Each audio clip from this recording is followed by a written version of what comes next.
News Talk 610 AM and 102.1 FM. KVNU. KVNU News Time is 4:05. I'm Bill Walter with this news update brought to you by Whole Tree Care. A second person who is believed to have had contact with Dylan Round shortly before he disappeared now faces federal weapons charges. 41-year-old Chase Montgomery Venstra was charged in federal court on July 1st with being a restricted person in possession of a firearm. That complaint was unsealed on Tuesday when Venstra made his initial appearance in federal court. A judge ordered him to remain in custody pending his next hearing on July 19th. The action comes on the heels of a complaint being filed against 58-year-old James Brenner in the U.S. District Court of Utah for being a felon in possession of a firearm. On Wednesday, an indictment was filed against Brenner on the same charge. An indictment is obtained after a case is reviewed by a grand jury. A judge on Wednesday ordered Brenner to remain in custody pending his arraignment on Friday. According to a petition filed by prosecutors requesting that Brenner remain in custody, he is considered a suspect in Round's disappearance. Dylan Rounds, originally from Rigby, Idaho, was last heard from on May 28th, while in the remote community of Lucin in northwest Utah near the Nevada border. According to family members, Rounds lived by himself in a camp trailer where he began farming grain a few years ago. Family members say he called several relatives on May 25th after having a weird run-in with a man on a gravel road. That man, believed to be Venstra, was spotted several days later in Montello, Nevada. According to the family, Rounds was allegedly seen in Montello on May 26th.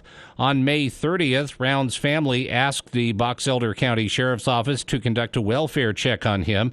Deputies found several suspicious circumstances, including a pair of Rounds' boots that appeared to have blood on them. According to family members, no tire tracks in the dirt leading to where his pickup was found or mud on the tires, and his phone and wallet were missing. KBNU News Time is 4:07. KBNU weather for tonight, mostly clear, low around 60, and then sunny, upper 90s. Tomorrow, southwest winds 10 to 20 miles an hour in the afternoon. We've been to 90. It's 90 degrees right now at KBNU. KBNU weather brought to you by Adams Wealth Advisors with over a decade of service, earning the trust of the individuals they proudly serve. Visit adamswealthadvisors.com to schedule a time with an advisor today. My guy is so amazing. He sits on the couch and plays video games, and sometimes he smashes 4 slices of bread into a big ball and stuffs it into his mouth. Other guys mow their lawn or power wash the patio. Not Dan. He likes to cuddle in front of the TV and watch pro wrestling. Men, rest assured you'll never meet a woman like this. But kudos to you. You called Whole Tree Care to help shape your shrubs and trim your overgrown trees. Call 760-6587 and ask for their radio discount. 760-6587. KVNU News Time is 4:08.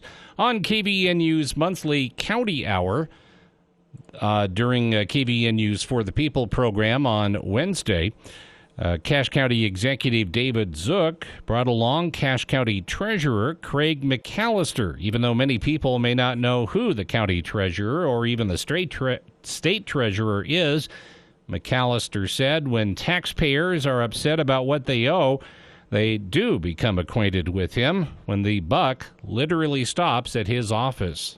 We do a lot of teaching. And we do a lot of explaining and reasoning and helping people understand. That's part of my job.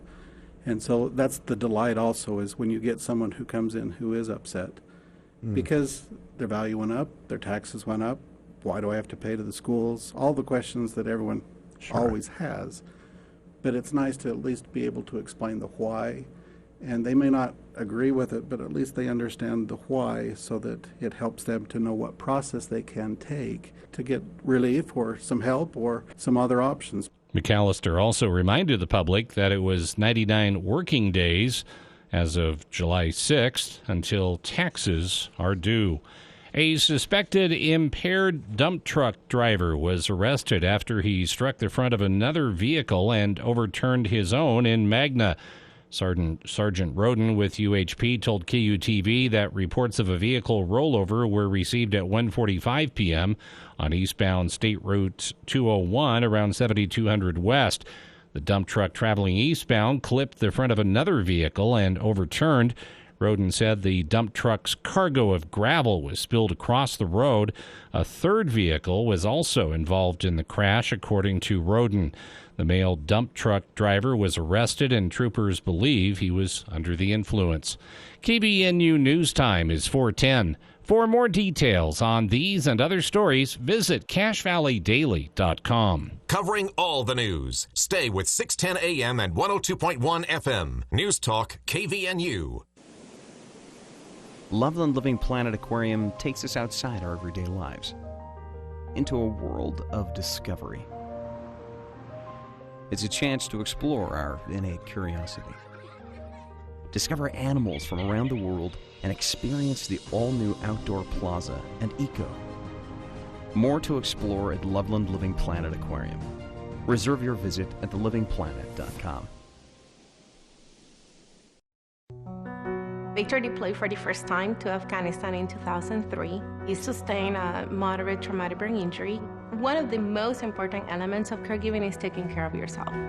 For many military veteran caregivers, their caregiving journey starts earlier in life and lasts longer. Visit aarp.org/caregiving for a free military veterans guide to navigate your caregiving journey and better care for your loved one and yourself. Brought to you by AARP and the Ad Council. Hi, I'm news correspondent Bob Woodruff. In 2006, a roadside bomb struck the armored vehicle I was riding in while reporting from Iraq. I sustained a life-threatening traumatic brain injury. The military term, "got your six," means I have your back. And that day, our service members had mine. During my recovery, I learned firsthand the challenges facing our service members who return home with injuries. While serving, their fellow service members always had their six. Now that they're home, it is our turn. We started the Bob Woodruff Foundation to make sure that the camaraderie and support they relied on in the military carries on, and we need you. Please join us as part of the Got Your Six initiative and help us be there for impacted veteran service members and their families. They've had our backs. It's time we have theirs. Learn more at gotyoursix.org. That's gotyoursix.org, using the number 6. For the people. We are waiting with bated breath for news from the Cash Republican Party meeting an executive committee tonight. With Jason Williams. And I'm really excited about this next segment. We have two guests here in studio. We're going to talk about something that we've talked about many times here on the show, but from a bit of a different angle. Weekday afternoons from 4 till 6 on News Talk KVNU, 610 AM and 102 FM.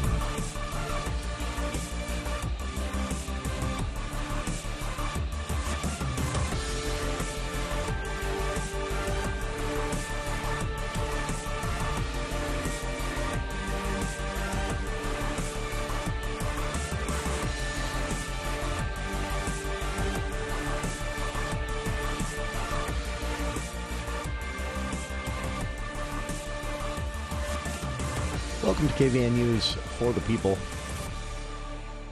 Friday afternoon. Beautiful Friday afternoon. I'm Jason Williams. Bill Walter here in the studio as well. It is, where are we at temperature-wise? I didn't look. 90. Ooh, feels like it.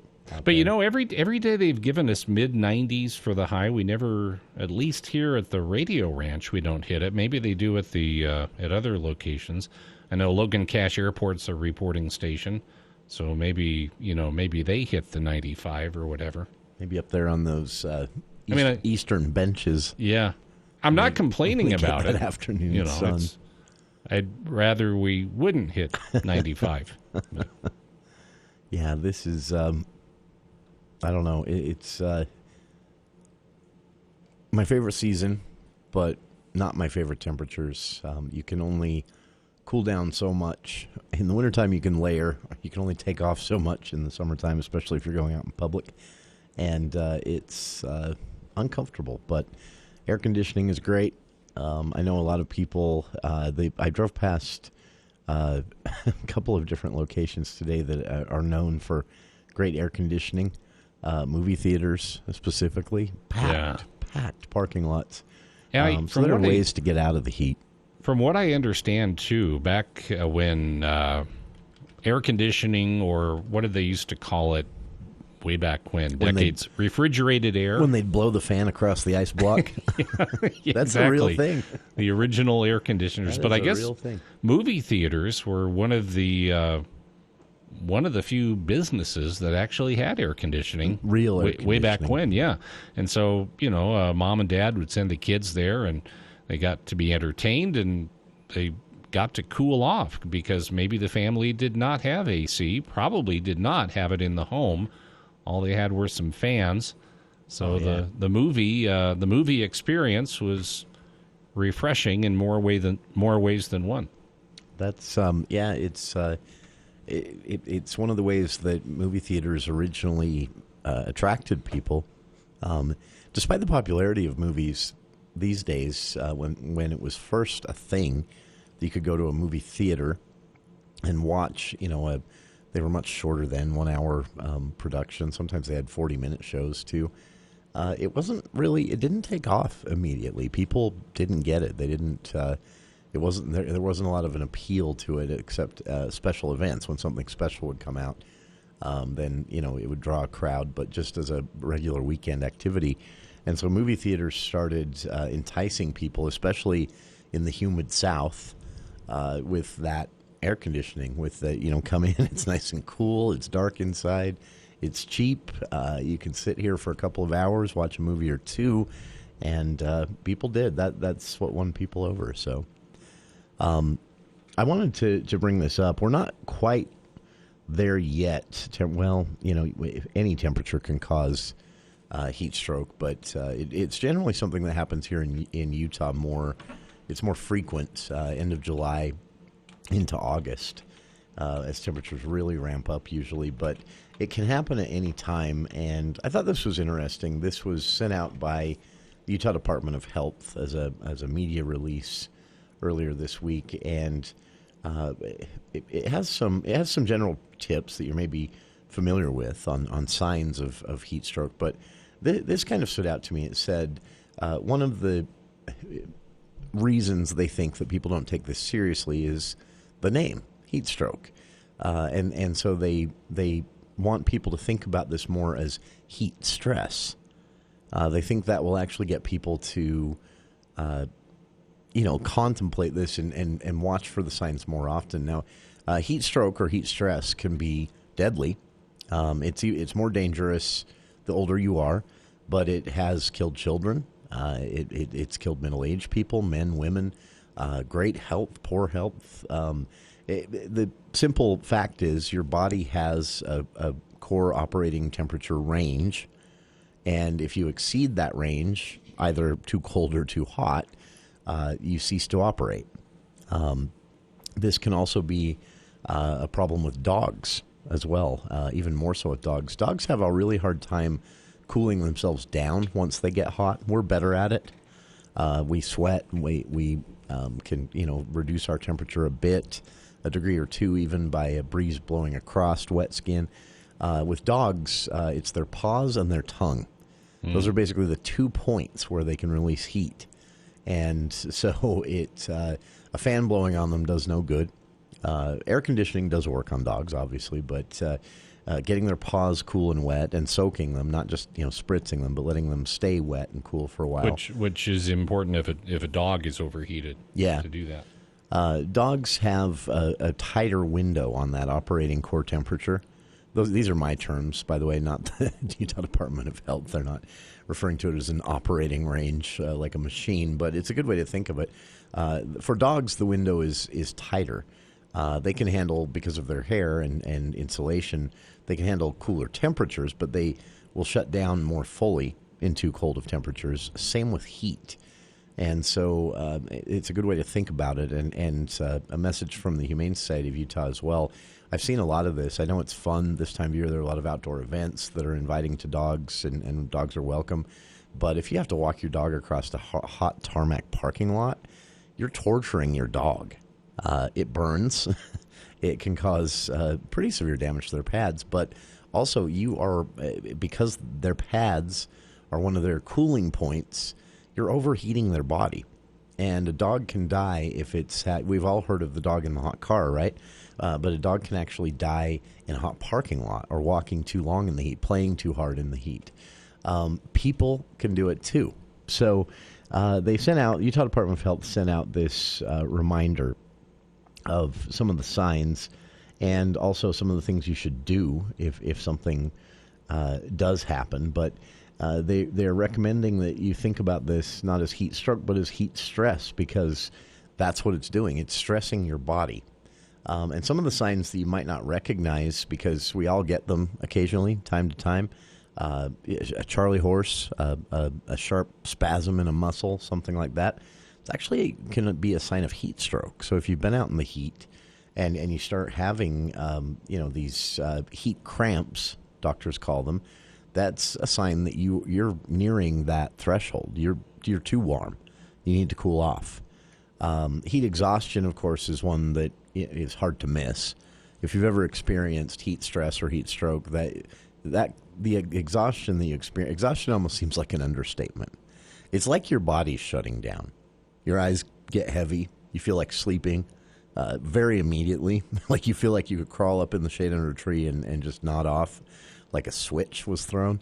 That's heat exhaustion. That's not, I didn't sleep enough last night. I mean, I guess it can be. But if you've been out in the heat and you start feeling that way, you have heat stroke. And then, of course, the actual symptoms of heat stroke itself can be anywhere from loss of motor skills, seizures. But one of the most prominent is a throbbing headache. And this is where the Utah Department of Health says most of us are really bad at catching this, because we all get headaches from time to time, right? We get headaches when we don't drink enough water. We get headaches when there's a lot of dust and pollen blowing around in the air. But the headache from heat stroke is it's your body trying to tell you, you've reached a critical threshold in your body temperature. Because after that headache comes confusion, that exhaustion where you feel like your brain's shutting off, and then eventually loss of consciousness, seizures. And, of course, some of the earliest signs of this are that hot, dry skin. The other thing, I didn't know this actually, Bill, but one of the warning signs of heat stroke or a body temperature that is either rising too fast or has been too high for too long is a different kind of sweating. Doctors call it profuse sweating, but when you feel sweat running off of you and you're not, physically exercising, because when you're exercising, even in an air-conditioned gym, you'll feel, a droplet of sweat run down. If you're just outside, standing around, maybe listening to some music at an outdoor concert, maybe just walking downtown doing some shopping, whatever it might be, hiking, if you feel sweat run anywhere across your body, you feel it run down you, and you're just standing still or sitting still, or even just a mild walk, you're not really working out, just mild walk or something like that, you're too hot. That's what profuse sweating means. Just sweating, being damp in places, is normal. But if your body is releasing enough moisture that you actually feel it run down your back or down your arms or drip off your forehead down your cheek, you're too warm. And it's that simple. And so if you take steps then, you can avoid everything else that comes with heat stress or heat stroke. And so that's an easy way to think about it. Now, obviously, there are times, especially working outdoors this time of year, working in the garden, where you're going to be too warm. And being too warm itself isn't dangerous for a short period of time. So, if you're out in the garden and you feel sweat run down your back, don't throw everything down and panic and run inside. But know that you should probably start counting down the time that you're going to be outside any longer rather than just ignoring it and going on with a full afternoon. Know that as soon as that happens, you're beginning the process of heat stress, which leads to heat stroke. And so if you feel, sweat run off your body at any point, like an actual drip, you're too warm.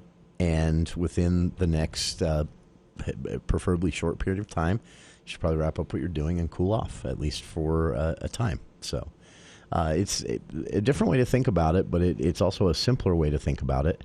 And then, of course, if you do experience any of these symptoms, especially the headache, which is sort of the threshold into going from heat stress to heat stroke, cooling off obviously is important. So cold, wet clothes, ice on parts of the body, cold water works.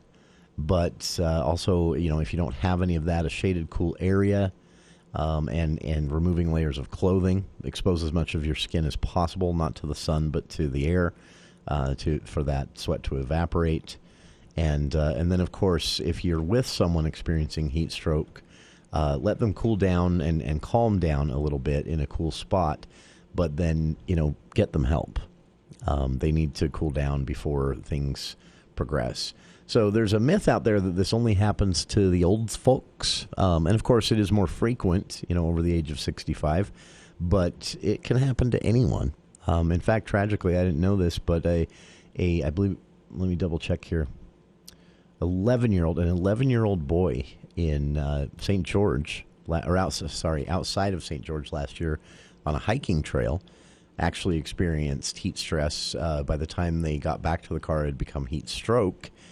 He had a seizure on the way to the hospital where they were taking him after he lost consciousness, and he died. 11 years old, just from hiking in hot temperatures for a bit too long. Once the process starts, it's hard to turn around. You can't just sip a cool drink and turn heat stroke off once the process begins. So some things to think about and some easy ways to prevent it as well.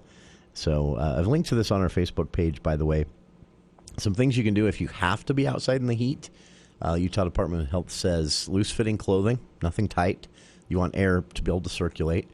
Of course, try to avoid it in general. If you've got something to do outside early morning or later at night, luckily it's staying light still till about 10 o'clock around here. And then, of course, provide yourself with breaks.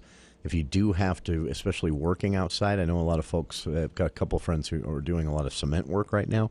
Obviously, they're outside. Their employers, to avoid heat stress and heat stroke, once every half an hour, they are to step away from the job site into a shaded area, sip some cool water, even take their shirts off if even if you don't have the symptoms. Still do that. Just that's one way to avoid every it. Half hour. Step out of the heat. So. And if you are an employer, learn to recognize these signs as well. If you've got employees that have been out in the heat and the sun for 30, 40 minutes, even if they say they feel fine, make them step somewhere and cool down, sip some cool water, and rest a bit before going back out into the sun. So there you have it. Heat stress and heat stroke, it is that time of year, and it can be a pretty serious thing, and it can affect anyone at any age at any time. We'll be back right after this. As the summer's war against weeds and pests rages on, a new bug threat starts hopping around, destroying garden plants and flowers. Luckily, you are ready for them with Logan Extermination's Perimeter Grasshopper Control. It's like a minefield for the minute menace. Good job, men. Another bug bites the dirt. Let's regroup before the next wave hits. They do what they are trained to do. Strike terror into termites, bash the bed bugs, and cook the cockroaches. Remember the brave men and women at Logan Extermination. Call 752-8450. Treatment areas vary. Call for a quote today. Hey, so what's a great way to spread awareness that driving high is illegal everywhere? A catchy song, of course. You can run, but you can't drive high. You can run, but you can't drive high. Friendly reminder, don't drive high. If you feel different, you drive different. Brought to you by NHTSA and the Ad Council. Did you know that the coronavirus can damage the inner ear, leading to chronic dizziness and tinnitus, which is a constant ringing or buzzing noise? But there's hope. For help and more information, call 800-837-8428 or visit liferebalanced.org and discover a life rebalanced. That's 800-837-8428 or liferebalanced.org. Sponsored by the Vestibular Disorders Association.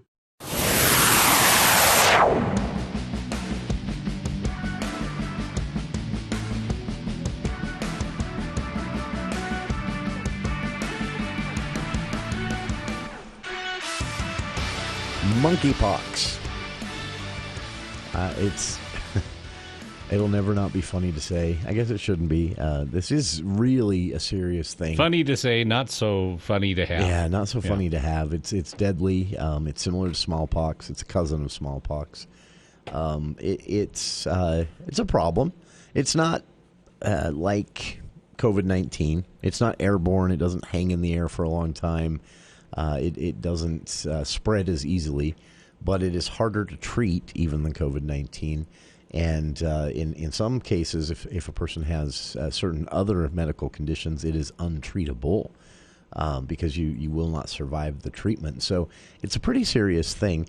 I've joked about it even here on the show, and I shouldn't. But someone said, are we going to take this one seriously, this outbreak seriously? And by the way, we weren't paying attention before. But to anyone who says, they're just making this up for another crisis. No, this has always happened. It's about every 2 to 3 years there's an outbreak of something. And as populations grow, as warm temperatures cover more of the planet, scientists have been warning about this forever, saying, these viruses are going to spread more frequently. And eventually you're going to run across a deadly coronavirus that hangs in the air for an hour and spreads very easily. And they were right. So we should listen to them this time for a change. But as far as monkeypox go, I've joked about it because to get this, this isn't... You can get it a few ways, but you basically have to lick something. Yeah, it's not. It's not like COVID. You have to lick a doorknob or talking to somebody. Yeah, where you're going to pick it up. It's most easily spread through saliva. And anyway, so all that aside, this was a story today from front page of the Deseret News.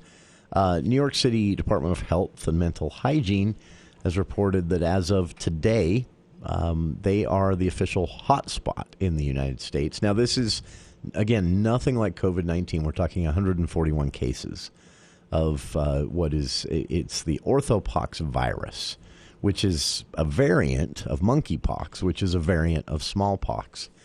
But here's the story that I thought was interesting about this. They think one of the reasons that this actually started spreading, they know one of the reasons this actually started spreading is that the smallpox vaccination rate in certain areas had dropped off. So obviously, smallpox vaccination was a huge thing globally for decades, and it was effective. You don't hear a lot about, you don't have any neighbors who have contracted smallpox. There's a reason for that, right? The vaccinations were broad, and it was an intense effort that did start to wane a little bit, but it never stopped until recently. So in a lot of these areas of the world where smallpox vaccination was as long as people are being born, going to be an ongoing effort, a lot of developed nations that were funding this, like the United States, United Kingdom, and others, or countries in the United Kingdom, we stopped. We stopped doing that. Smallpox became kind of an afterthought. We knew we hadn't eradicated it. There were still outbreaks every year here and there, but they were small, relatively contained. And the idea was that we don't need to be doing this global vaccination program anymore after 60, 70 years. It turns out that was a horrible idea, and now we got monkeypox. So again, it's no reason to panic. It is out there, though. There are cases here in Utah, several. 141 in New York is, that's a tiny number in contrast with the population. But considering how serious this virus is, it's enough for them to be concerned about. So monkeypox, again, transmitted by contact with infected animals or humans, and this usually has to be through saliva or blood, something with a high concentration of the virus and no salt, something about that stops it. So it's virus and blood, or saliva and blood mainly. And it can be transmitted from contaminated materials like bed linens and clothing if the smallpox or the monkeypox infection has progressed to the point where the person has the open sores. So It gets through broken skin anywhere, and it can, they believe, enter the respiratory tract and catch in mucous membranes in the eyes, nose, and mouth. But similar to HIV, unless there is a wound, an open sore, bleeding gums, something like that, it's unlikely to actually, take hold. So the most common way for monkeypox to be transmitted has been traditionally a bite or a scratch, animal-human contact in certain areas of the world. And then, of course, once the disease progresses, a person becomes more contagious with, as I mentioned, the lesions and respiratory droplets at times can have so much virus concentrated into them that, no mask is going to work to protect you from that person. So they take it very seriously and always have, like smallpox. But again, that's what stood out to me. That's what was interesting, is the end of global efforts to vaccinate against smallpox gave us monkeypox. This is not new science. This is not, there's no one out there right now going, oh, wow, did not see that coming. In fact, Dr. Raymond Lewis, who is a epidemiologist with the World Health Organization, says, they've kind of been warning about this forever, saying, look, we know viruses mutate. We've stopped the vaccination program for smallpox, but people are still being born in these same areas where an outbreak happened just last summer. One was in Nigeria somewhere, I think, was the one last year, of smallpox, actual smallpox, something we all think is part of the past. And it's only a matter of time before it mutates, and then it did. So we have our first mutation of smallpox called monkeypox. And again, the World Health Organization said that this is almost entirely attributable to the end of global efforts to vaccinate against smallpox itself. So there's an obvious takeaway lesson here. By the way, this isn't a brand new virus either. The very first ever case of monkeypox was actually reported way back in 1970, while the smallpox vaccination program was still alive and well. But that's also about 5 years later is when those intensified efforts to eliminate smallpox started to wane a bit. And now we've gotten to the point where the global effort to vaccinate for smallpox basically came to an end several years ago. And so the public health data from especially, these areas where there were smallpox outbreaks recently reported about 10,000 cases in a year, in any given year over the last 11. So mutation was inevitable. And this variation of monkeypox that has got 141 people very ill in New York City was a result of that. So it's interesting. Congress has already said they'll be taking this up. The CDC reported to Congress last week, and congressional leaders said, this is something that they're going to work on. The problem is to fire back up the global, it has to be global or it doesn't work really, but to fire back up the global vaccination program for smallpox is going to require not just the United States. This is going to require, several of the larger developed countries to get this program up and running again, but it sounds like that will be happening soon. So a little update on the monkeypox there. I've linked to the story on our Facebook page, Deseret News front page today. There are, again, a few cases here in Utah, or have been a few cases. There are currently none, but there have been 3, I think, here in Utah. And the worst area in the country actually appears to be the northern part of the Midwest. That seems to be where the biggest outbreaks have happened to date. So check it out. I've linked to it on our Facebook page, and we'll be back right after these headlines with KVNU's Bill Walter.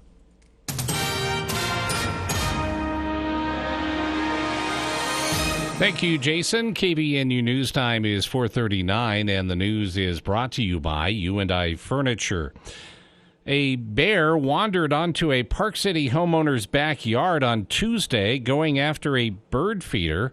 After a big holiday like the 4th of July, a lot of scents can lure bears into human spaces, according to Scott Root, Conservation Outreach Manager for Utah's Division of Wildlife Resources.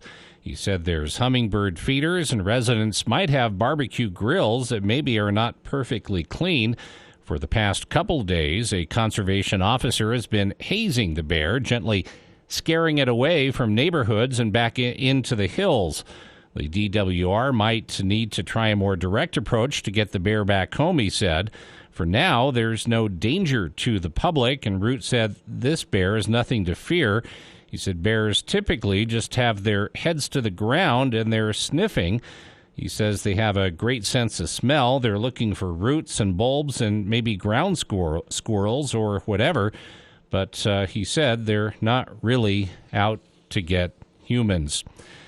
KUTV reporting that evacuations have been ordered for the Virginia Hills subdivision near Fillmore due to the Halfway Hill fire. It's one of two new start fires that have started up down in Millard County in central Utah. The Division of Wildlife Resources is pulling out all the stops trying to curtail the spreading of the invasive quagga mussel from spreading into lakes and reservoirs across the state. Between the last two holidays, Memorial Day and the 4th of July, they have inspected almost 8,000 boats. The invasive species continue to be a concern for officials who are trying to keep them from spreading into waters across the Beehive State. Watercraft were also inspected when leaving Lake Powell to make sure they were free of invasive quagga mussels. Of those total numbers, 429 of the boat inspections and 73 of the decontaminations took place at stations in the Lake Powell area. After a watercraft is inspected and quagga mussels were found, the watercraft must be decontaminated before launching that watercraft at a different water body. Quagga mussels can be devastating to boats and irrigation systems. If a decontamination cannot be performed, the watercraft must wait the required dry time before launching again. Statewide, DWR conservation officers issued 55 citations for violations of Utah laws established to prevent the spread of invasive mussels. KBNU News Time is 4:42. UNI Furniture wants to wish you a happy and safe Independence Day, 4th of July, and Pioneer Day, July 24th. Both holidays are good reminders of our freedoms and our heritage. During this time, UNI features their American-made brand names. Chairs by Southern Motion, Best, Franklin, and Lane, Speed Queen appliances and therapeutic mattresses, and Legend brand TV consoles and entertainment centers. Enjoy your summer, and when you're ready for great name furniture and appliances, visit the place where there's always a better buy. UNI Furniture, downtown Logan. KBNU weather for tonight, mostly clear, low around 60, sunny and upper 90s tomorrow with those southwest winds, 10 to 20 miles an hour. Sunny on Sunday, lower 90s. It's been to 91. It's 90 right now at KBNU. Don't pay for the expense of dry cleaning when you can clean your items at Mount Logan Laundry for much less.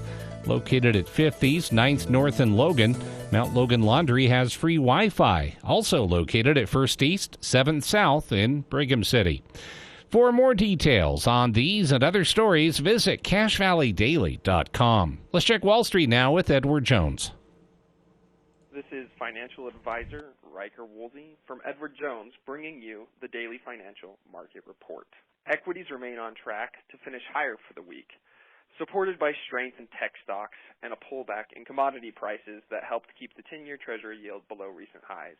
While today's data provided an important read about the health of the labor market, the June Consumer Price Index released next Wednesday will likely be the primary driver shaping the narrative in the weeks ahead.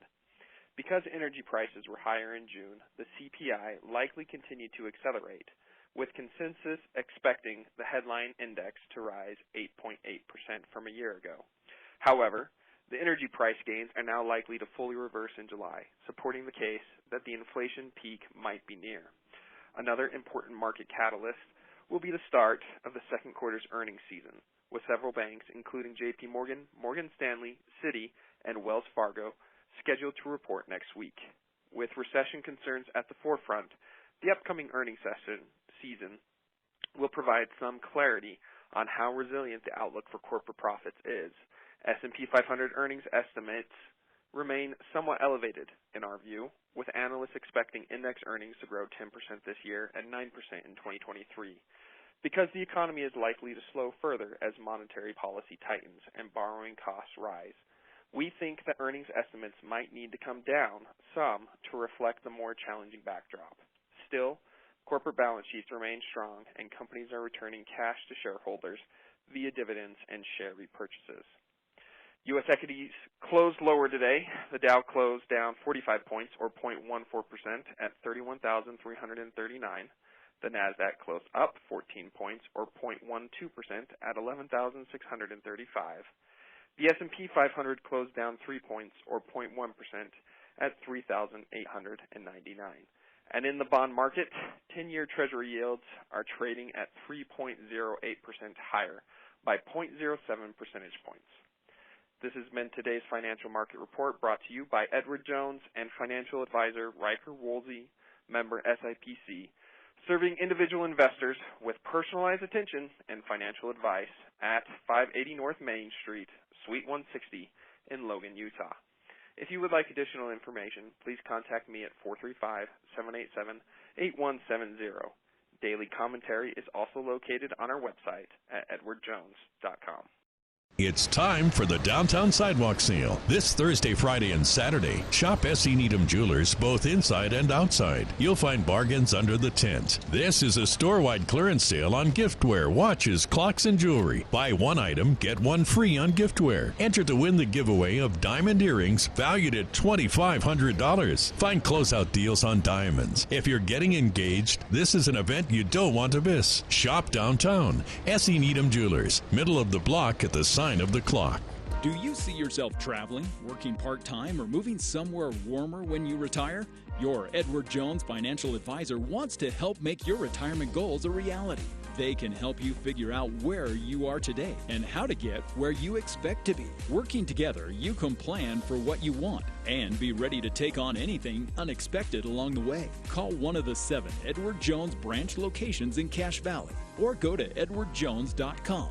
Edward Jones, member SIPC.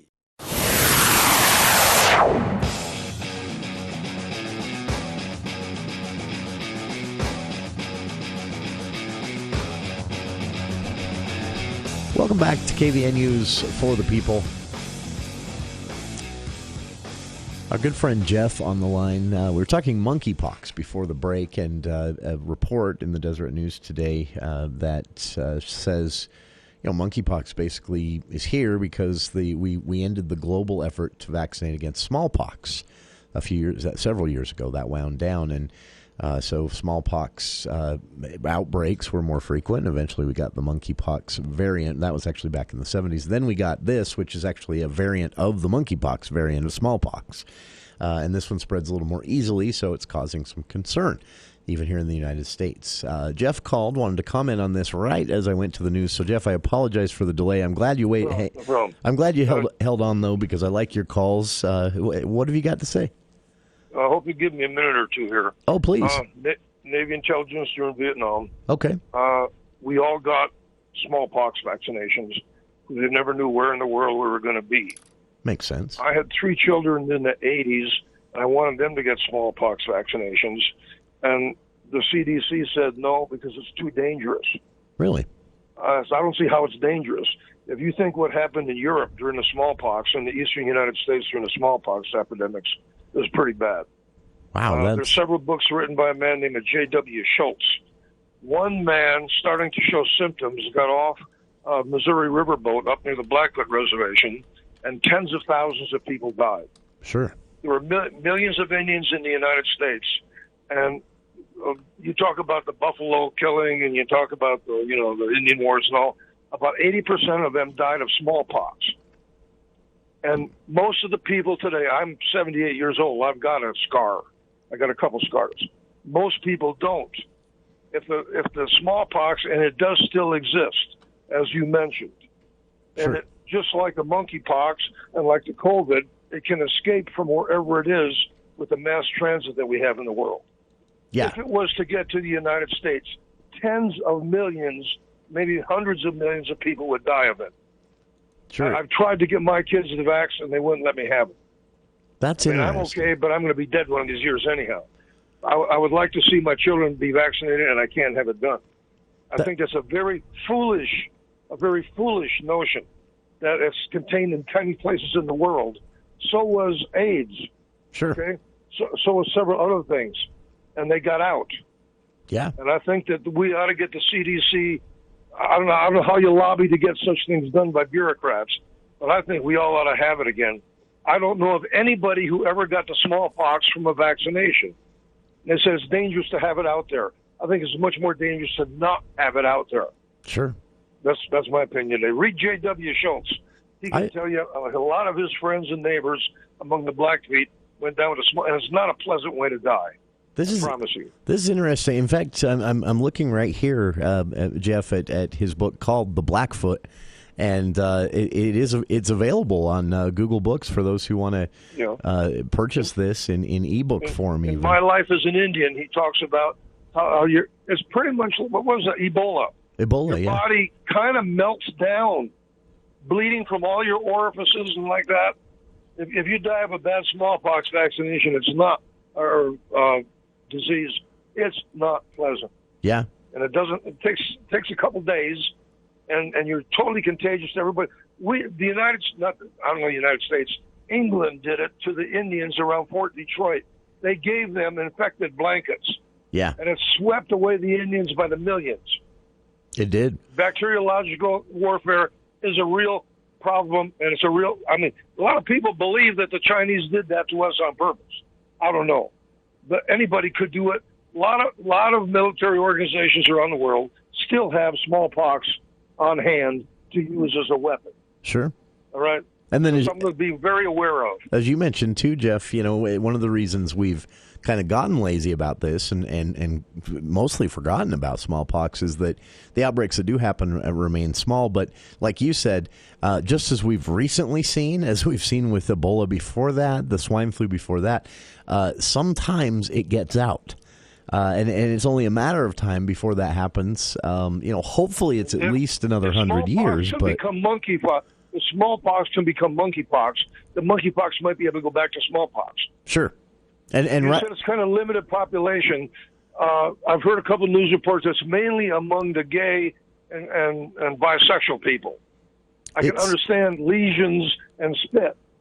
Not to get too descriptive here. No, but it's mostly common among the gay people. And I can understand why that would be happening. Well, and I think that's another fact. What happens is that we've gotten kind of laid back about these things, and so we here we are fresh off of a pandemic. It seems like right now would be the time that we could say to ourselves, maybe we should still be vaccinating against smallpox. Maybe that's a good idea. A three-letter word answer to that. DUH.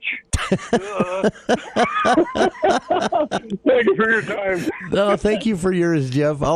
Always great to hear from you. And that is actually the best three-letter answer to that. Duh.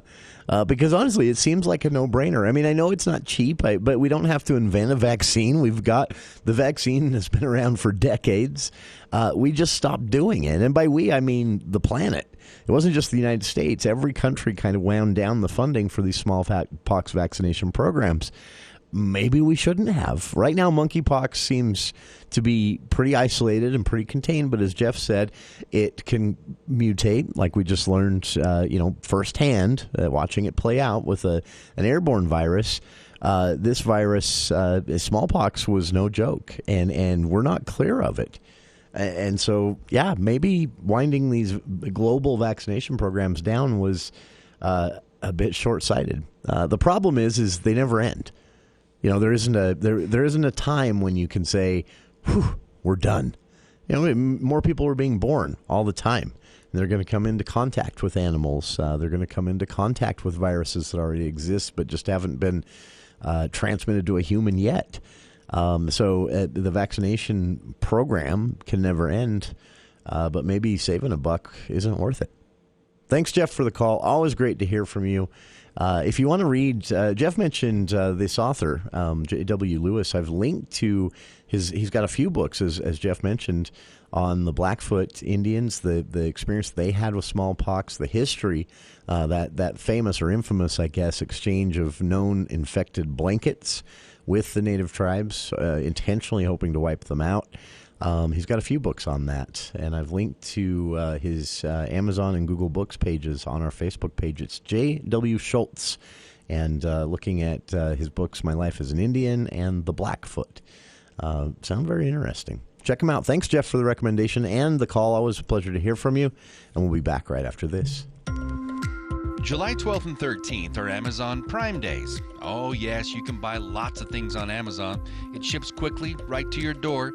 But there are some things Amazon doesn't do. They don't support our local community.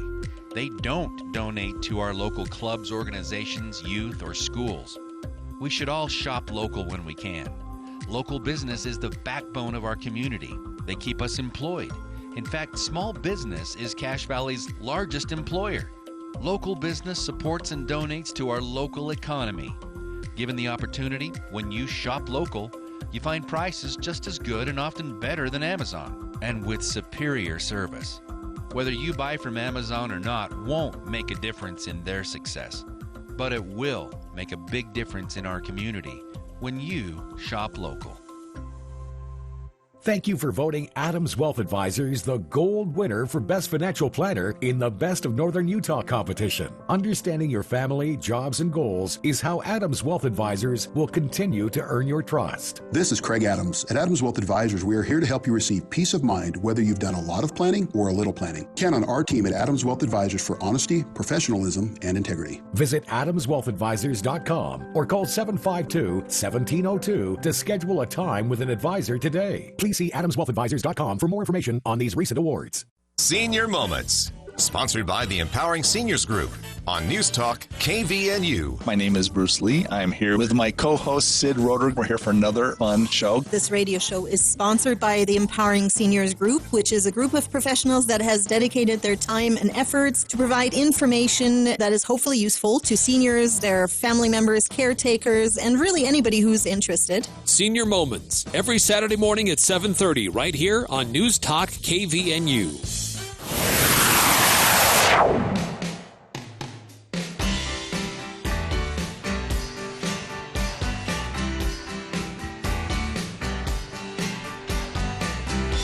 Thanks again to Jeff for the call. Sincerely, always great to hear from Jeff, a man with a lot of experience and a lot of interesting stories to add some insight to whatever we're talking about here on the show. Again, I linked to the author he mentioned, J.W. Schultz, and I'll link to the Deseret News story we've been talking about this hour as well. Again, just a story saying that, it's pretty clear at this point that winding down our smallpox vaccination global effort was a pretty big mistake. So it's an interesting read and gets into some of the history of all this as well. Whew. On the other side, we'll lighten things up. The For the People movie show with Andy Morgan getting underway in the 5 o'clock hour, and we'll be spending probably, this is both a teaser for those interested and a warning for those not. But I would guess we spend pretty much the entire hour on Thor, Love and Thunder, and the Marvel Universe, because the movie itself answers a lot of questions for Marvel fans about where things are going, where things are headed, and it kind of surprised everyone, too. A little spoiler on this. It looks like Thor's not done. I think everyone went into this expecting this to be the fourth Thor movie. Most of the other biggies in the Avengers Marvel world got 3. So everybody thought, well, this is the one where they'll wrap it all up. No, it looks like there's going to be a 5th Thor movie. But it does answer a lot of questions. So if you're a Marvel fan, you can hear both Andy's review of Thor, Love and Thunder, and then also the clues that you can see in the movie as to where the whole Marvel Universe is headed. Bill, something kind of funny that happened when I saw the film.